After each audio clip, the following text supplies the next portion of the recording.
Assalamualaikum warahmatullahi wabarakatuh. Alhamdulillah wassalatu wassalamu ala Rasulillah wa ala alihi wa sahbihi wa man tabi'ahu wa nasarahu wa walah, amma ba'd. Al-Fadil Tuan Imam, tuan-tuan muslimin, muslimat yang dirahmati Allah Subhanahu wa taala. Alhamdulillah, bulan lepas kita dah bincangkan beberapa isu yang disebutkan oleh pengarang kitab kita ini, iaitu tentang tidak ada iri dalam hati dan seterusnya, berakhlak baik.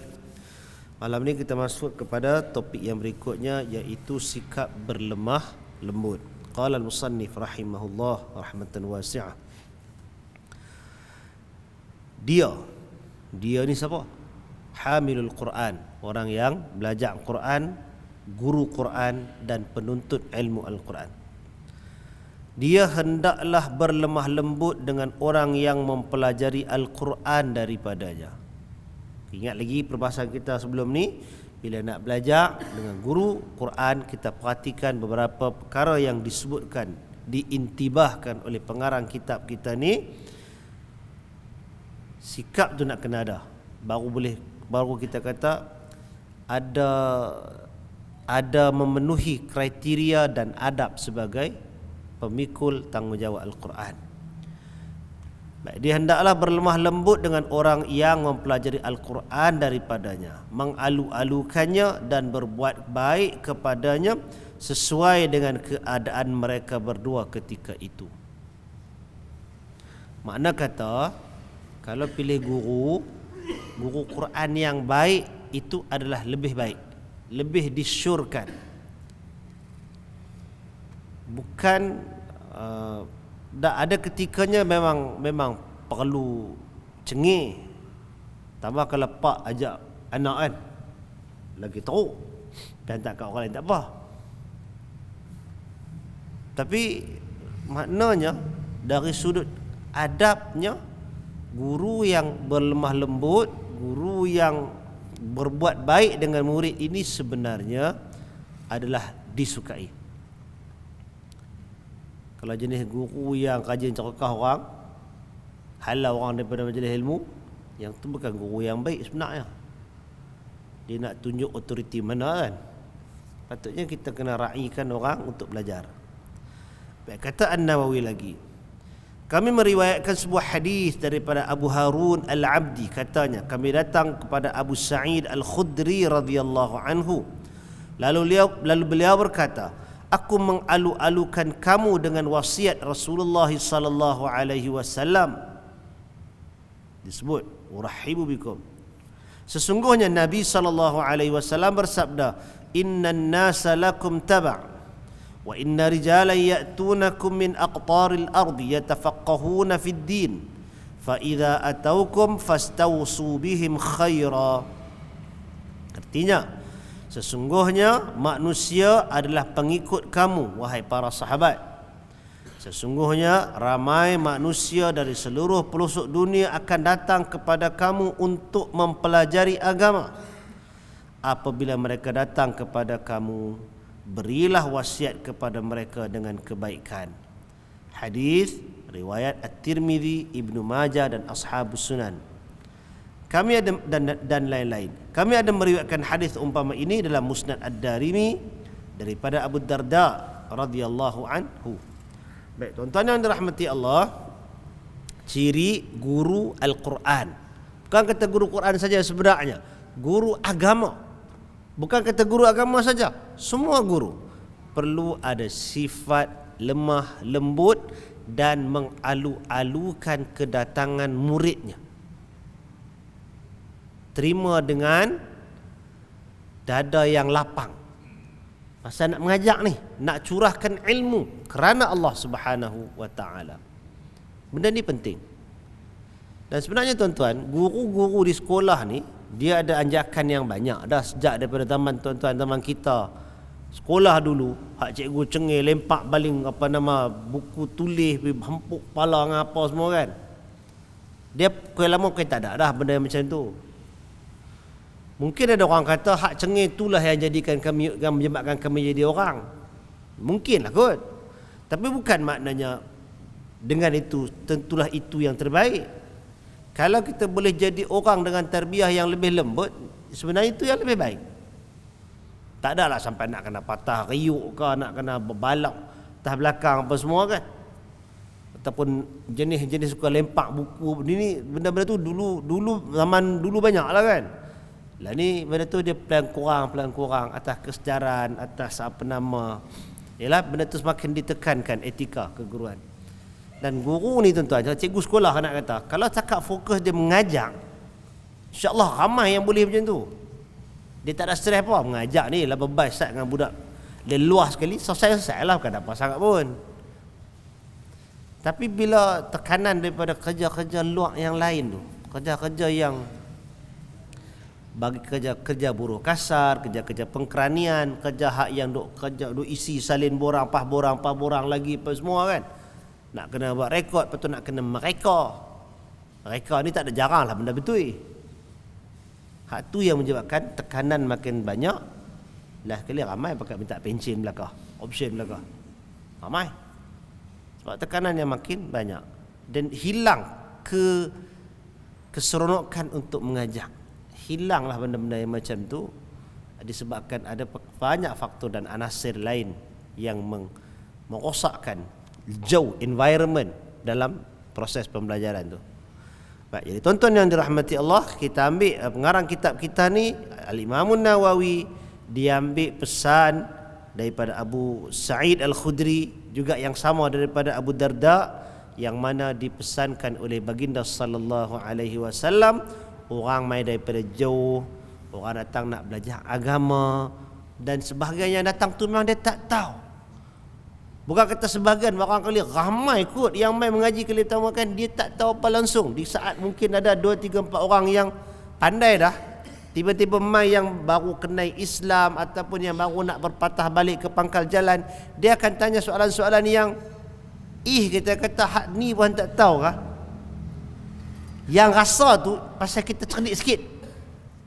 Tapi sebelum nak sampai tahap tu, kita pun serupa tu juga tak tahu. Jadi kena raikan orang-orang yang seperti ini. Bila dia tak tahu, kita pelayan tanya. Cuma ada juga jenis kaki mengaji. Bukan kaki mengaji, dia tak mengaji. Masa orang duk terang, banyak tu dia lepak kedai kopi. Pumpang kedai kopi. Lepas tu main dekat-dekat nak isya, satgi dia main masuk. Hak mana terang dah tu, dia baru nak tanya. Hak tu marah. Hak tu mestilah kau orang lain dengar kata apa hang ni. Hari tadi terang panjang lebar dah tak mau dengar. Yang tu jenis tu ada masalah dia lah pula. Tapi kalau kita nak ambil kira orang yang ikhlas nak belajar agama, walau siapa pun dia akan tanya soalan yang kadang-kadang tu sangat remeh, sangat simple, yang kita rasa tak patut kot dia tak tahu. Tapi ketahuilah, sangat ramai manusia yang jahil tentang hukum hakam agama. Yang kita kena layan, kita kena ra'i dia. Tuan-tuan ingatkan kisah Nabi sallallahu alaihi wasallam ditegur oleh Allah Taala bila Abdullah bin Umi Maktum minta penerangan daripada Nabi. Nabi tak mau bagi masa tu. Allah tegur Nabi. Jadi serupa dengan kita, kalau kita ada kekuatan untuk terang agama, terang elok-elok. Dia perlukan ramai manusia yang perlukan orang terang kat dia elok-elok. Dia tak boleh hampir cari sendirilah, tak boleh. Dia tak upaya. Kalau kita kata dia ceranuk pandai, hak ni pandai, tak, kepandaian tu dia kadang-kadang akan ada kelompongannya. Dia tak erti tentang agama, dia tak erti. Dia kena orang pimpin elok-elok.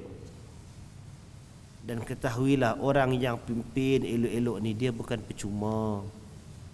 Dia akan dapat ganjaran pahala daripada Allah Subhanahu wa taala.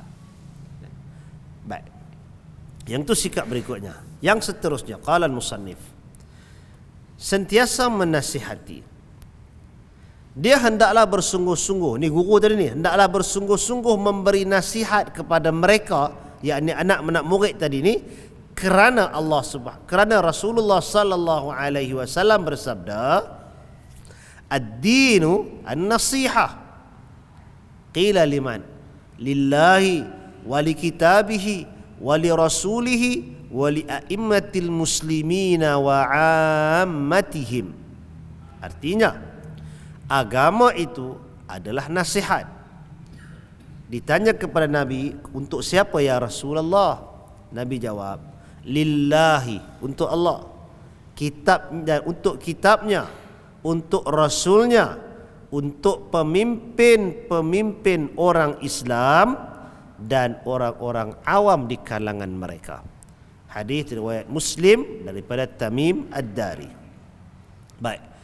Poinnya ialah agama ini nasihat. Siapa pun bila dia memeluk, bila dia berkeyakinan dengan Islam sebagai, ada ambil Islam sebagai cara hidup dia, ada satu tugasan yang Nabi SAW pikulkan ke atas setiap daripada bahu kita dengan satu pernyataan, agama ni nasihat. Bila kita nak menjalani hidup beragama, maknanya kita kena saling nasihat menasihati. Kalau kita nak menegakkan agama, sopa juga ad-dinu nasihat, maka kena lancarkan, kena laksanakan aktiviti menasihati. Jadi Nabi SAW letakkan lillahi, nasihat untuk Allah, untuk kitabnya. Pak, ini hadis ni tuan-tuan akan baca. Selalunya tuan-tuan akan huraian ni duduk dalam, ada duduk hadis 40 kan, ada hadis 40 dan banyak lagi yang ada. Tapi untuk kita fokuskan kepada tajuk kita ini, Al-Imam Nawawi nak bagi tahu bahawasanya guru Al-Quran, guru yang mengajak agama ini, dia kena menasihati, senantiasa menasihati murid-muridnya. Walaupun dia sendiri mungkin tak apa nak boleh buat, tapi tetap juga kena sampaikan nasihat itu. Baik. Antara bentuk nasihat kepada Allah, ni huraiannya, kepada Allah Ta'ala dan kitabnya ialah memuliakan pembaca dan penuntut ilmu Al-Quran. Antara maksud nasihat kepada Allah dan kitabnya ialah memuliakan pembaca dan penuntut ilmu Al-Quran. Perkataan nasaha, nasihat ni daripada perkataan nasaha. Nasaha ni maknanya saring. Saring, tapis, screen. Kita katakan kalau diperumpamakan dalam kamus Arab ni, nasahtul asala, maknanya dia ambil apa nama madu, dia bubuh dalam napis, tuang dalam napis, ambil hak bawah tu kan, dia dah ambil yang dah dibersihkan. Itu proses itu dipanggil nasihah. Jadi ambil bertitik tolak daripada situ, diletakkan maksud antara maksud nasihat kepada Allah dan kepada kitabnya ialah dengan memuliakan pembaca dan penuntut ilmu Al-Quran. Itu. Membimbingnya kepada kebaikan, menyantuninya, membantunya dalam pelajaran semampu yang boleh, menarik hati pelajar dan berlapang dada untuk mengajarnya dengan lemah lembut serta mendorongnya belajar. Ini tanggungjawab guru. Dan tuan-tuan, bila kita kata tanggungjawab guru, bukan maksudnya kita mengaji je, kita bukan guru. Tak. Sama. Kita mungkin jadi anak murid kepada orang lain, pada guru tertentu. Lepas kita belajar, ada tanggungjawab kepada kita untuk kita ajarkan pula. Paling koman, suami nak kena ajar isteri dia, isteri nak kena terang kat suami dia, mak dan ayah nak kena ajar anak-anak tu. Jangan lepas tangan hanya kepada sekolah, tak padan. Mak ayah dia tak boleh, sekolah lah ajar benda tu, kita dah tak pandai-pandai lah mereka. Dah ada, still kena ada effort. Mak ayah kena ambil sama tanggungjawab itu. Jadi bila kita kata macam tu, maknanya mak dan ayah juga ada peranan untuk menarik semampu mungkin minat anak ini kepada Quran. Jangan sampai tak ada usaha langsung bagi mereka dekat dengan Quran. Pujuk dia, dorong dia dengan lemah lembut untuk kenal agama. Kalau kasar, nanti orang kan lari. Anak-anak pun kan lari, kan? Jadi kerana itu, dia tegaskan supaya mendorong orang-orang yang belajar agama, orang yang belajar Al-Quran ini untuk lebih minat. Itu yang kalau kita mengaji di masjid kan, ajak tajwid Quran. Tajwid penting, tuan-tuan. Tapi ialah jangan berhenti pada tajwid itu saja. Kerana kita nak kenal juga nak juga mentadabbur, faham inti Al-Quran tu, kan? Baik, jadi bila yang ajak tajwid ni, belajar orang tua kan lidah keras apa semua. Satu, jangan cengih sangat.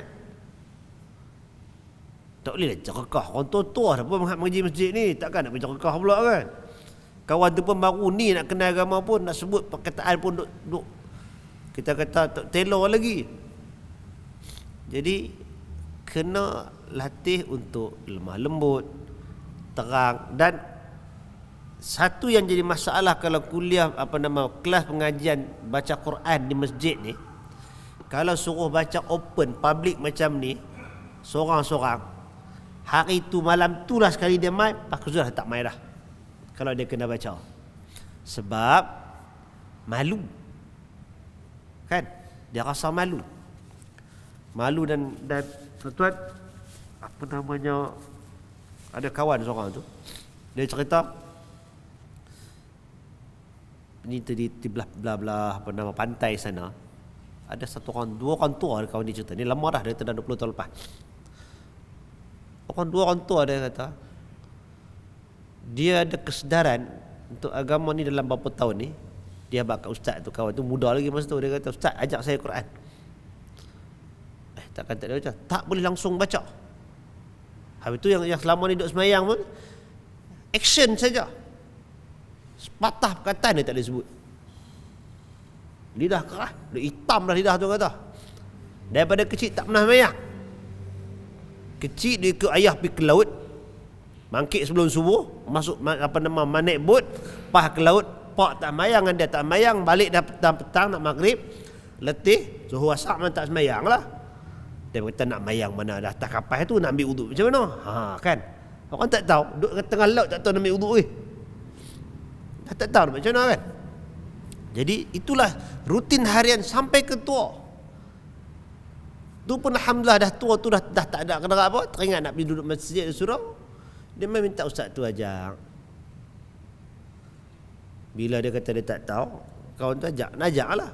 Kawan pergi pantai gelap pula kawan dekat orang tua tu. Apalah dah tua bangka tak reti baca. Daripada elok boleh duduk sekali, mayang sebelah-sebelah, tumbuk malam tu juga. Hang kata aku katakan hang pun tak reti baca, dia pun tak reti baca, tumbuk lah. Gerugang dia tumbuk. Last sekali nak isyak, ustaz dia kata, "Lah ni pak cik dua-dua balik." Dia halau balik dua-dua. Tak nak pasal nak tumbuk dalam surau kan. Tapi esoknya subuh dua-dua tu main sekali. Tengok elok ya. Heran. Kawan dia kata dia heran. Pasal apa boleh elok pula ni? Tanya. Hari semalam tu. Semalam lah ustaz. Kita dah settle lah dia kata. Ada jenis manusia tu tau. Dia tumbuk sekali apa semua dia settle. Orang itu Melayu jarang ada tau. Arab dia ada macam tu. Melayu dia jarang. Nak jumpa yang boleh settle masa tu ya. Tapi kau ni dua orang ni, orang tua-tua dua ni, dah selesai malam tu dah bertumbuk dah. Dah kena halau balik dia balik rumah. Esok tu dia main, dia boleh main sekali. Last sekali dua-dua tu mengaji. Tak bolehlah bunyi sempurna bacaan tu, tapi dia mau untuk belajar. Tebal muka. Hari mula memanglah dia marah, kau digelak kat dia, ketawa kat dia, kau dia ketawa kat kau ni kan. Lama-lama dia pun mangli dan dia pun belajar. Tuan-tuan, benda tu ialah secebis daripada kisah dalam masyarakat kita. Orang yang kalau kita nak nilai apalah amalan dia apa semua, tetapi dengan titik dia kembali untuk mengenal ayat-ayat Allah Ta'ala, nak suruh dia faham apa tafsir Quran, apa manhaj sunnah ke apakah, jauh sekali lah macam tu. Tapi dengan apa kesungguhan dia untuk belajar baca Quran tu, mau betulkan sebutan, mau belajar perkataan-perkataan yang diucapkan dalam solat, hak sebelum tu dia apa pun dapat, dia memang macam pentomen, kita kata pentomen. Angkat tangan turun rukuk sujud, segala tasbih, segala apa semua tak tahu. Tapi lama-lama benda tu berkembang. Jadi kerana itu tuan-tuan, benda ni dia perlukan kepada sokongan sekeliling. Pasal tu guru bila ada yang macam tu dia kena nasihat. Tak apa, usaha, kita belajar, kita bagi boleh sebut, atok dia sikit-sikit. Pasal tu guru dia kena ada kemahiran. Kalau bab baca tu dia kena reti untuk mainkan rahang dia, lidah dia, gigi dia, bibir dia, tang mana nak letak, supaya bila bagi penerangan yang jelas, anak murid boleh faham tang mana tempat letak. Pasal apa ustaz sebut bunyi macam lain, kami sebut bunyi macam lain? Sebab cara letak tak kena, tak serupa. Jadi bila belajar dengan tekun, insya-Allah dia tak dapat 100% pun lulus insya-Allah. Dan kalau kata tak lulus duk tergagak-gagak pun, Nabi SAW janjikan untuk orang yang macam ini lahu ajran, dia dapat 2 pahala. Pahala usaha belajar baca, dan pahala membaca, dan pahala berusaha untuk membetulkan bacaan. Itu. Baik, jadi tuan-tuan yang dirahmati Allah Subhanahu wa taala, bimbing dan tarik minat. Baik, guru Quran ni dia hendaklah mengingatkan pelajar tentang kelebihan tersebut supaya ia menjadi sebab untuk meningkatkan kecergasannya. Bila orang belajar dengan kita, belajar Quran, kalau belajar agama ke, sentiasa bagikan motivasi. Mana motivasi ini? Motivasi datang daripada ayat-ayat Al-Quran, datang daripada hadis-hadis Nabi sallallahu alaihi wasallam, datang daripada perkataan para ulama, orang-orang saleh, datang daripada pengalaman orang yang terdahulu. Yang tu semua boleh jadi motivasi. Cuma jangan pergi rekah hadis palsu itu, tak maulah itu je. Kan?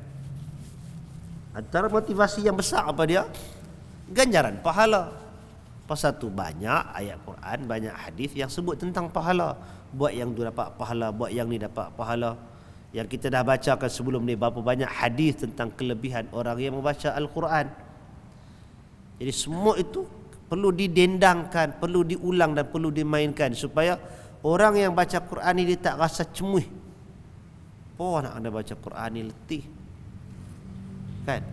Bila mai masuk Ramadan, selain daripada hak baca sendiri, selain daripada tuan-tuan kutlah setengah-setengah masjid mereka buat halaqah kan, bertadarus Quran dengan teknikal daripada tu, yang tu boleh perbaiki sebenarnya. Buat di rumah sama, duduk suami isteri apa semua, lepas sak balik surah ke apa ke, main duduk sekali. Mana yang ada daripada hak sekecil-kecil anak sampai hak besar-besar untuk main duduk sekali. Baca seorang dapat semuka atau seorang dapat separuh muka. Kalau rasa lambat dengan baca tergagap-gagap, sabarlah. Bagi baca 3-4 baris, bagi dia dengar, bagi dia bila kita dah ulang, Ramadan ni lain dia punya keberkatannya tuan-tuan. Benda yang hari yang lain kita tak apa nak rasa, Ramadan kita ada rasa yang macam tu. Nak tunggu hari biasa ni mungkin kita tak ada muntalak, tak ada titik tolak nak buat. Tapi bila Ramadan dia punya semangat lain macam kan. Cuba tuan-tuan buat. Balik rumah Ramadan nanti start malam pertama tu, balik tarawih memang pasal mengantuk lah kan, tapi gagah tengok letak kat mana.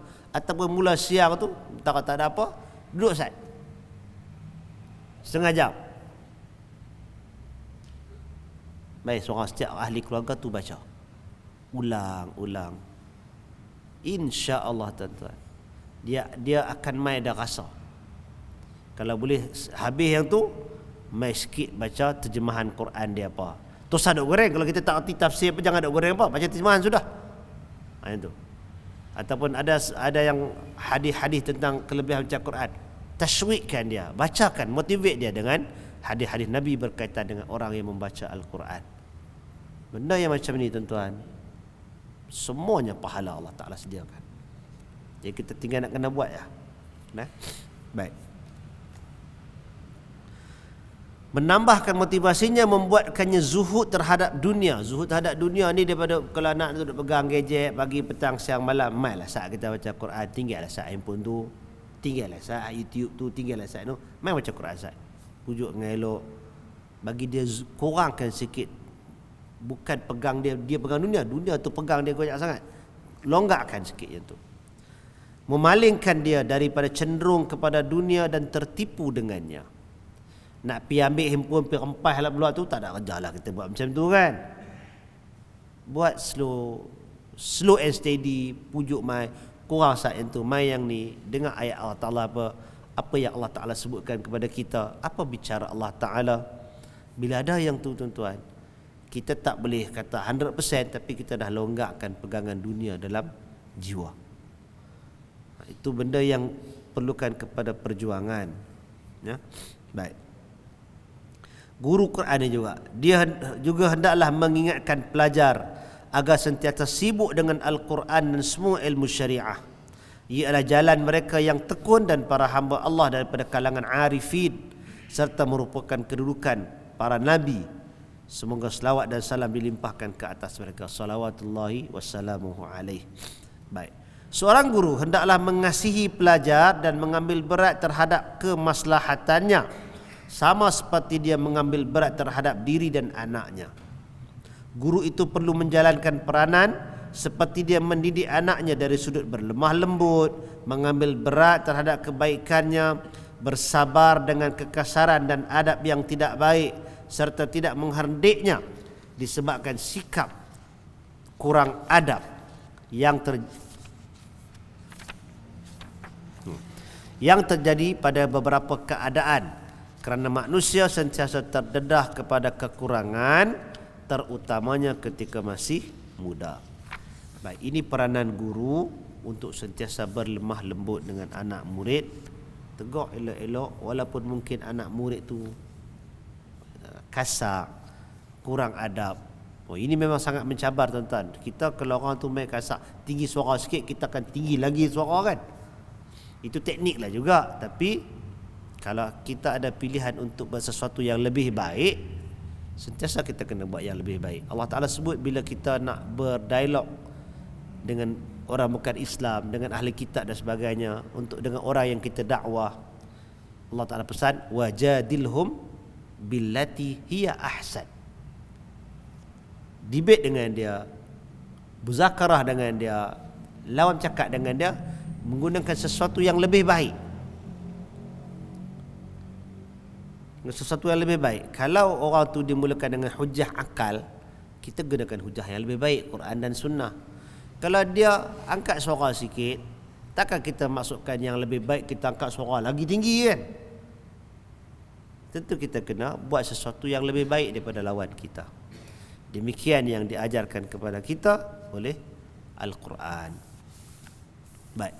Guru juga hendaklah suka akan kebaikan yang pelajarnya peroleh, sebagaimana dia suka apabila kebaikan itu diperolehnya sendiri, dan membenci kekurangan yang menimpa pelajarnya sebagaimana dia membenci kekurangan itu terkena pada dirinya.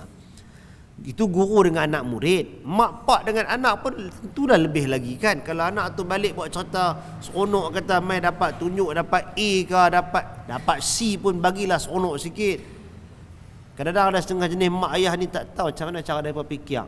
Anak tu dapat A dah tu. A apa? A minus. A tolak. Nuh, kawan hang tu berapa dapat? Dia A pak. Dia start dah tu. Kawan yang bersaing tu, anak kawan dia, anak jiran dia dapat baik sikit, dia punya ability tiang tu lah macamlah A tu segala-galanya. Kita kena belajar appreciate sebenarnya takat mana yang dia boleh. Oh tak apa, kali ni dapat A, cubalah lagi bagi elok sikit. Tahu tak pasal apa tak dapat? Hari tu masa suruh belajar, suruh study, suruh mengulang kajian tak mau. Jadi tang tu tak dan baca kan. Itu yang tak boleh jawab. Jadi ada benda yang kita fix dan repair the problem, daripada kita duk taram dia, kita duk belasah dia. Apalah, bagi penat pergi bagi duit belanja banyak-banyak, hak ni pun tak boleh lah apa semua. Cubalah bagi mak ayah ni, dia kena buang satu obses anak mesti semua nak kena A belakang. Bukan boleh macam tu. Itu ialah lambang kecemerlangan dalam rekod belajar, betul dah. Tapi itu bukanlah segala-galanya. Benda potensi diri manusia ini dia sentiasa boleh dikembangkan.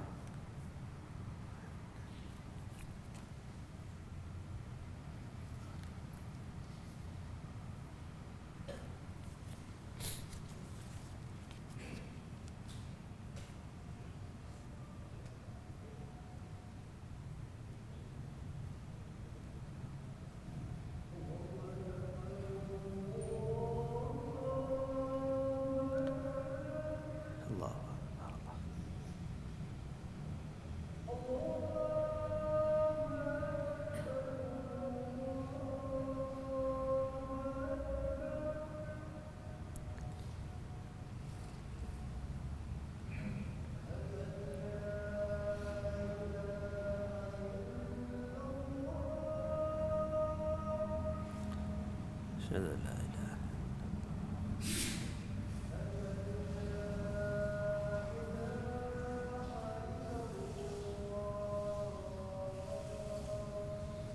asyhadu an la ilaha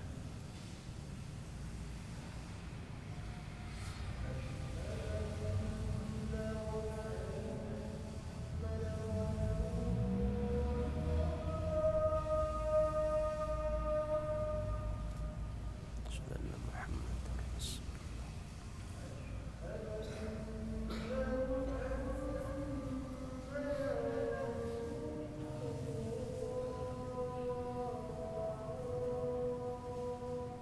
Asyhadu anna Muhammadar Rasulullah.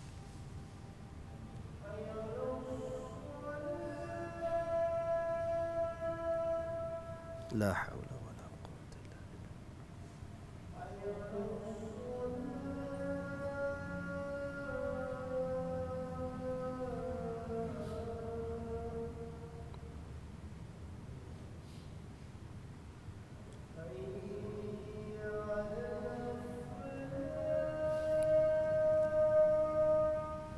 La haula wala quwwata illa billah.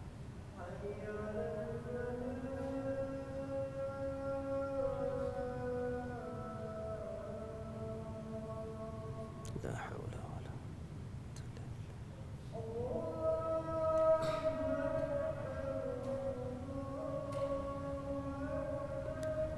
Allahu akbar, Allahu akbar.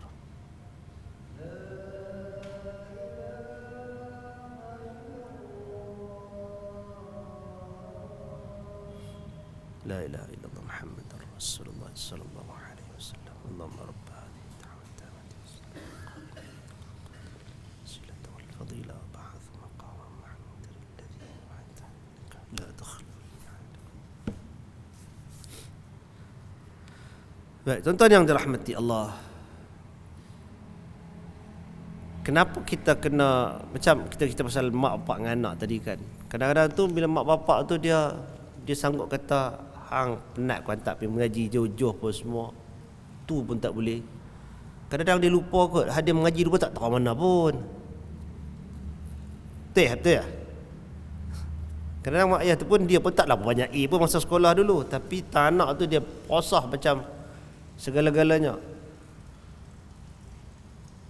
Bolehlah nak suruh belajar kajian-kajian tu perlu sangat betul, tapi jangan sampai kita katakan macam hilang pertimbangan apa semua. Last sekali budak tu pun stres yang apa nama jadi depression lah apa semua tu. Itu sebenarnya lari daripada bentuk pengajaran yang ditunjukkan oleh syarak. Yang kita perlu ialah terbitkan keseronokan, kecintaan dia. Kalau dia nak kesungguhan, bagi ikutkan dorong untuk kesungguhan.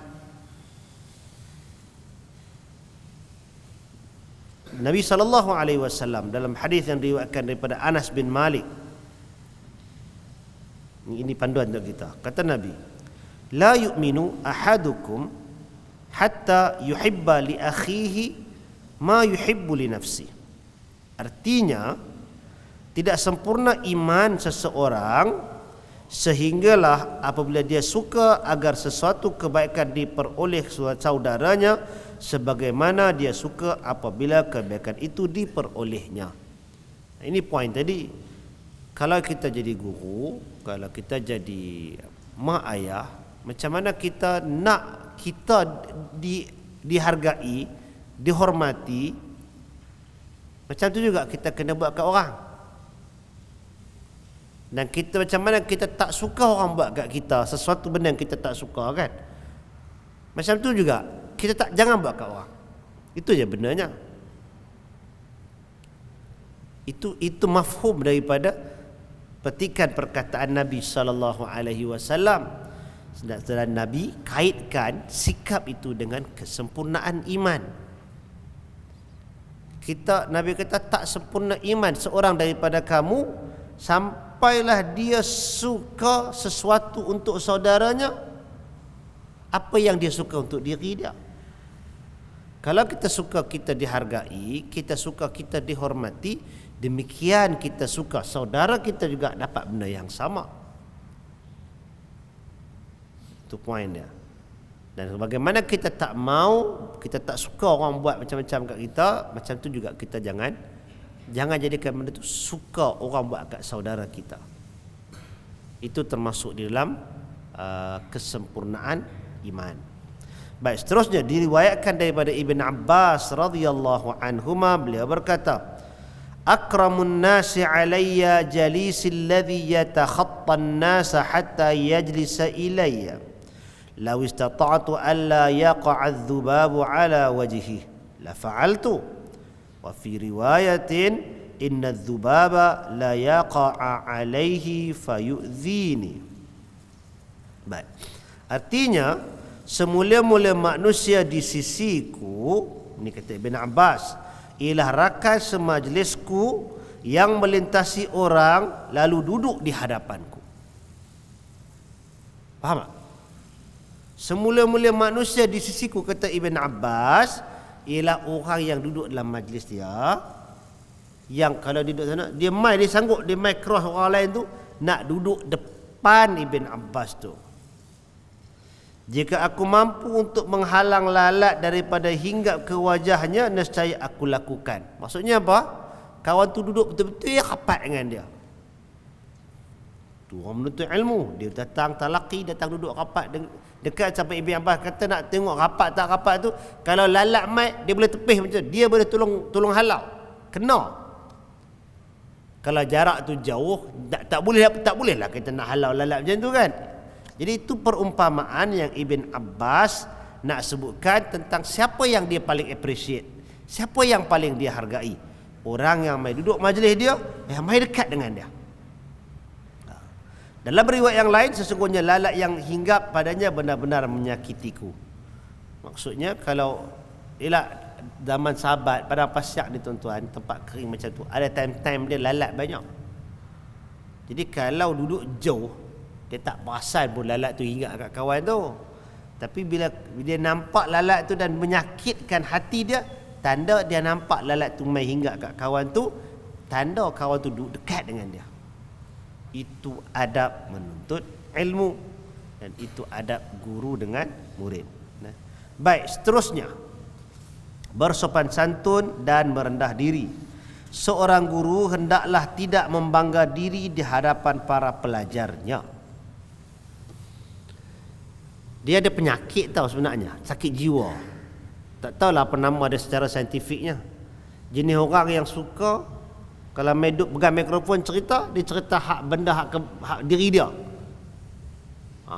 Dia start kata umur muda lagi, dia boleh start buka pondok ke, dia tak payah mengaji pun cerdik macam tu lah. Allah Ta'ala boleh bagi ilham kat dia sendiri, tak payah mengaji banyak-banyak, pandai terus dah ke. Duk cerita pasal diri sendiri. Sebenarnya jadi macam tu, dia ada secara psikologinya dia ada sakit jiwa. Orang macam tu.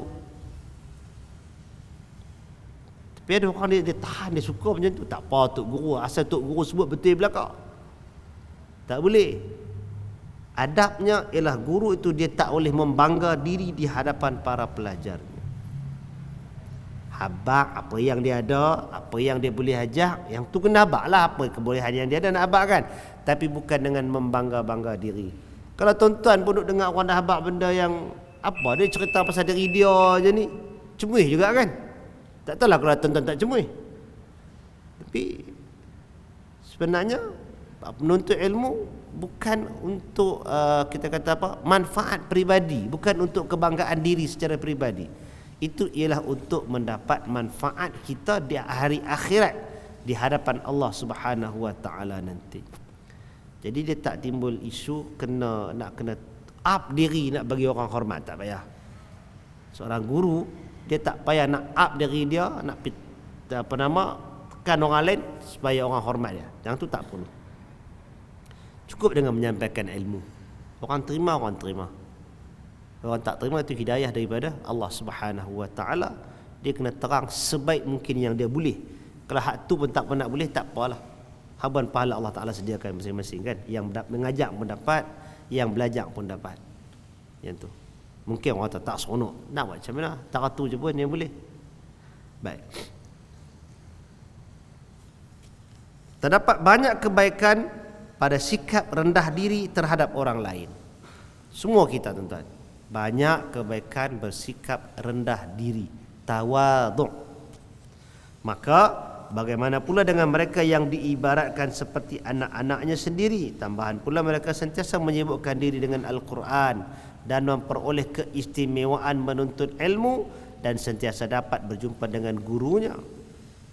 Jadi guru dia kena ada sifat rendah diri, sifat supaya anak murid itu boleh mencontohi dia. Terdapat sebuah hadis Nabi SAW, baginda bersabda, linu liman tuallimuna wa liman tata'allamuna minhu. Ini adalah hadis riwayat Ibnu Sunni dengan sanad yang dhaif. Hadis ini dhaif. Tapi An-Nawawi dia suka ambil benda yang macam ni sebagai istiqnas, sebagai satu panduan motivasi. Kita tak boleh sandarkan secara jazam, secara tetap ini perkataan Nabi, tetapi kita tengok konten dia apa dia. Bersopan santunlah terhadap orang yang akan kamu ajar dengan murid dan dengan orang yang kamu belajar daripadanya. Kalau tak ada perkataan ni pun tuan-tuan, inilah adab tata susila, adab resam yang kita warisi daripada tok nek moyang kita dulu kan. Belajar, hormat dan menghormati. Hormat dengan orang yang kita ambil ilmu dan juga menghormati dengan orang yang mengambil ilmu daripada kita. Nah, baik, seterusnya membimbing ke arah kebaikan.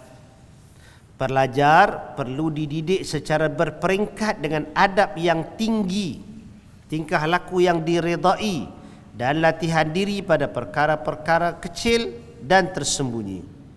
Guru juga perlu membiasakannya dengan memelihara segenap perkara batin dan zahir, mendorongnya melalui ucapan dan perbuatan secara berulang kali supaya ikhlas, bersikap benar, niat yang baik serta selalu menyedari pengawasan Allah Subhanahu wa taala dalam setiap keadaan.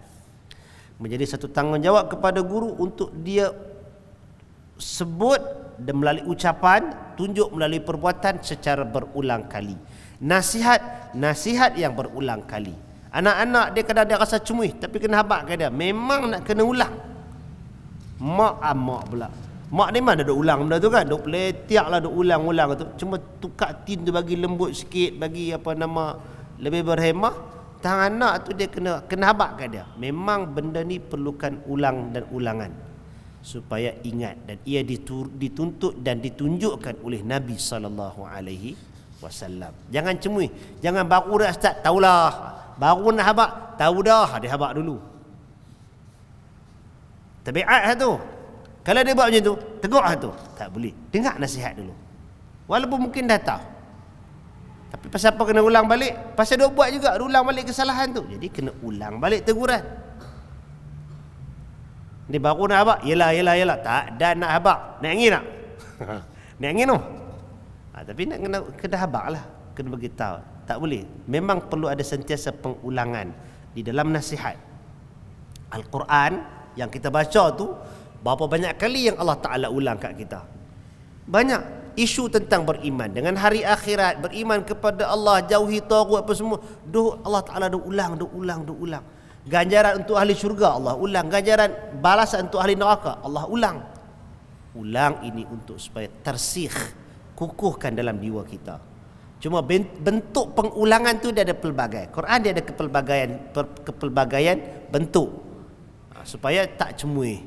Jadi serupa jugalah mak dan ayah, guru-guru, bila dia nak ulang dia punya nasihat tu, dia tak boleh orang kata daripada dulu sampai lah ayat tu je ada pakai. Tak boleh lah, bagilah pelbagai sikit. Kita manusia dia ada rasa bosan tu. Baik, sikit lagi. Guru hendaklah memberitahunya, begitu kat murid, bahawa semua perkara ini akan membuka pintu-pintu pengetahuan. Ni Quran yang dia baca, ilmu yang dia belajar, latihan yang dia duk buat, latih tubi tu membuka pintu-pintu pengetahuan, melapangkan dada, memancar benih-benih hikmah dan kelembutan dalam hati, diberkati oleh Allah pada ilmu dan keadaan diri, serta diberikan petunjuk dalam segala perbuatan dan ucapannya. Hadirin yang dirahmati Allah Subhanahu wa taala. Tadi disebut tentang memancarkan benih-benih hikmah. Hikmah ni apa? Hikmah tu kebijaksanaan, hikmah tu pintu kebaikan. Doa minta ke Allah Ta'ala. Setiap daripada kita patut doa, minta ke Allah Ta'ala berikan kepada kita hikmah. Sebab Allah Ta'ala beritahu, yu'til hikmata man yasha. Allah Ta'ala akan bagikan hikmah itu kepada sesiapa yang Allah Ta'ala kehendaki. Wa man yu'tal hikmata, dan barang siapa yang diberikan kepadanya al-hikmah itu, faqad utiya khairan katsira, sesungguhnya ia telah diberikan, telah dibawa datang kepada dia kebaikan yang banyak. Jadi kalau kita nakkan kebaikan yang banyak, Allah Ta'ala kata orang tu dia dapat hikmah. Jadi kita minta hikmah tu daripada Allah Ta'ala, minta doa ke Allah Ta'ala, dan lepas tu kita belajar, kita lalui proses tu. Mudah-mudahan Allah Ta'ala makbulkan doa kita. Hadirin mukminin yang dirahmati Allah Subhanahu wa taala. Cukup sekadar itu untuk malam ini. Kita berhenti di sini. Insya-Allah mudah-mudahan Allah Taala berikan taufik, hidayah dan kefahamannya kepada kita. Kalau ada apa-apa tuan-tuan yang nak bincang ke, nak tanya ke, silakan. Ada apa-apa ke? Sebelum tu lupa, kod ada yang tak tahu. Kod kan? Hari ini dunia Islam, dunia kesarjanaan dan keilmuan Islam, nak kata dikejutkan pun, bila mengejutlah kan, dengan kematian Syekh Al-Allamah Dr. Yusuf Al-Qaradawi yang tinggal di Qatar sana. Dia meninggal petang tadi. Petang waktu kita lah, dalam berapa jam baru ni. Tua dah pun, 90 lebih dah. Jadi kalau orang duk dengar Qaradawi, hari ini dia meninggal. Kalau siapa-siapa nak mengenang. Dan banyak sebenarnya Al-Qaradawi ini, antara kelebihan dia ialah orang yang banyak produk, intaj tulisan dia banyak. Dan dia cakna dengan isu-isu semasa, isu-isu umat. Bukan makna dia betul semua dalam ijtihad dia, tak ada manusia yang sempurna. Ada je ijtihad dia yang dibantah oleh orang lain. Ulama juga pun banyak juga yang condemn dia pun ada. Tapi dalam ramai-ramai ini antara tokoh unggul yang tersohor, yang orang kata terkedepan dalam banyak segi. Dan dia dihormati oleh ulama-ulama. Mereka adalah beberapa kerat di kalangan ahli sesat, ajaran sesat memang tak mahu dia lah. Tapi orang lain terima. Dan ada, walaupun ada perbezaan pendapat, tetapi tetap juga meletakkan Al-Qaradawi rahimahullah sebagai orang saleh, orang alim, da'i ilallah, orang yang menghabiskan hayat hidup dia untuk agama Allah Subhanahu wa taala. Mudah-mudahan Allah Ta'ala ampunkan dia, Allah Ta'ala ampunkan kita, Allah Ta'ala lapangkan kuburnya, Allah lapangkan kubur kita nanti. Mudah-mudahan Allah bangkitkan dia bersama dengan para anbiya, para syuhada, para salihin. Demikian juga dengan kita. Nah, al-mar'u yuhsyaru ma'a man ahabba.